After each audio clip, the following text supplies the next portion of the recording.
Hello, welcome to Paint by Blunders. This is video 2 in Project Baneblade, the video series where we take a 1999 Forge World Baneblade, that absolute beastie kit of resin, and we give it a new lease of life and we sort of update it with a paint job and make it look fantastic on a diorama base in a 4-part series. This is part 2, so if you missed part 1, you can go back and see that, and if you're watching this miles in the future, you can watch part 3 and 4 probably now as well.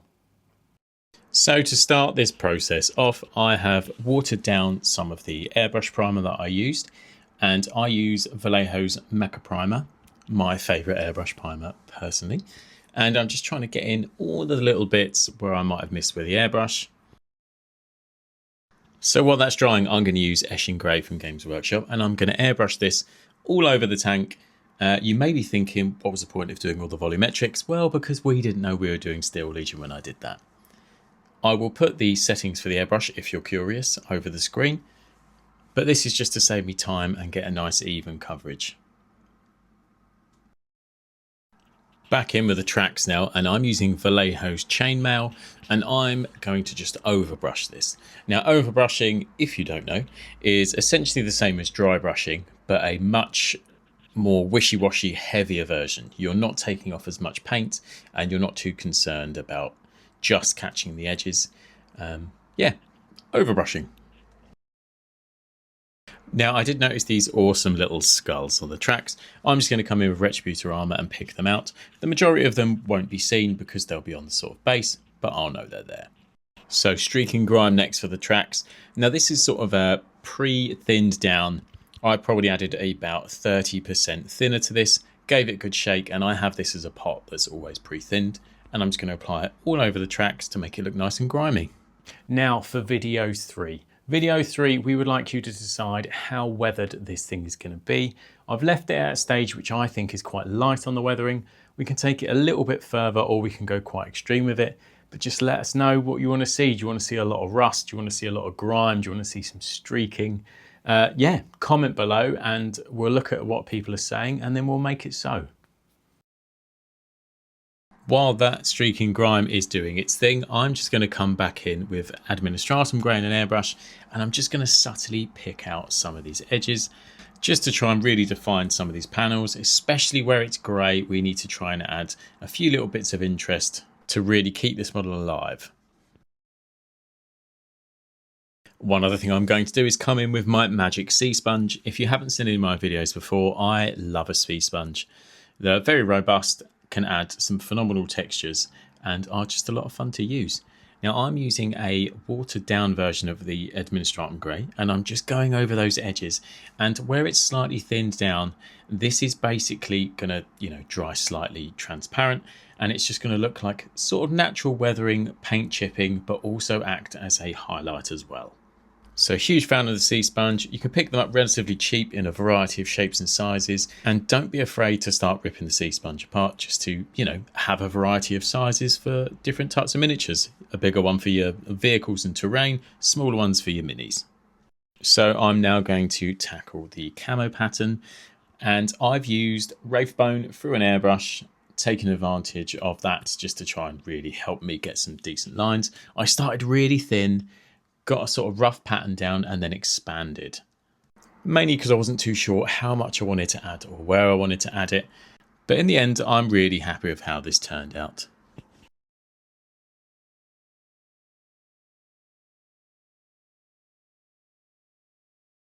On to some of the finer details now, and I've just again come in with the Vallejo chainmail, and I'm just picking out some of these silver bits, these cables and wires, etc.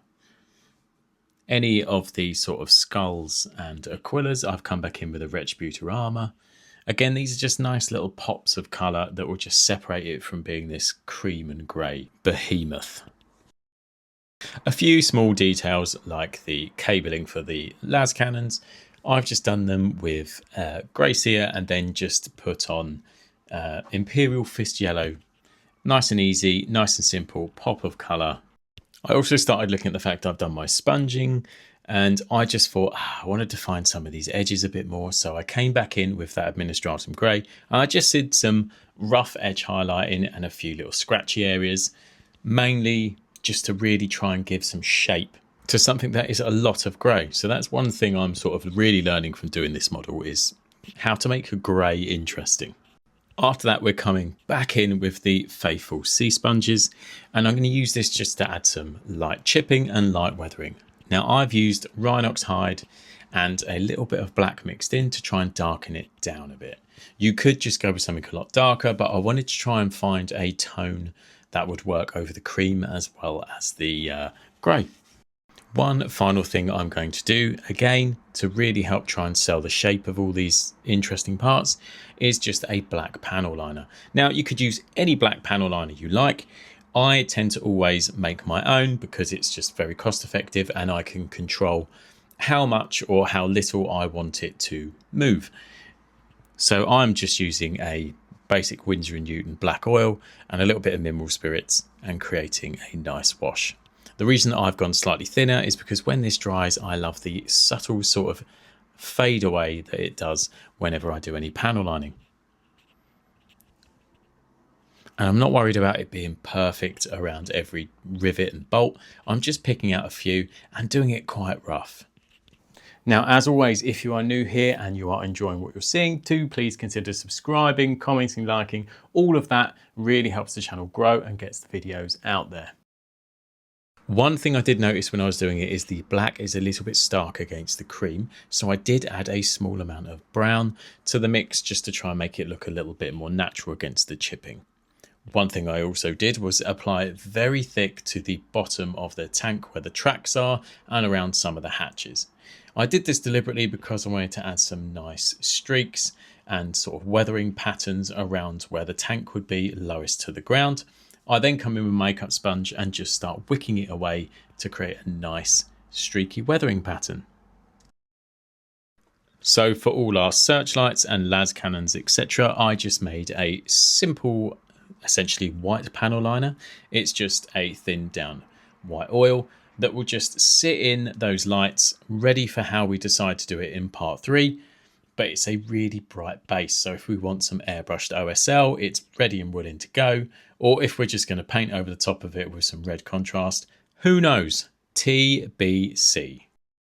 One thing I wanted to add just before finishing this video, so I can nicely weather it in, or not weather it in, was to name this glorious vessel. And what better name than the wonderful wizard, Merlin. And I'll be completely honest, I decided to tackle naming this just after I finished a flat white, so my hands are not as sturdy as they should have been. And with this beauty named, I'm going to leave it here ready for part 3.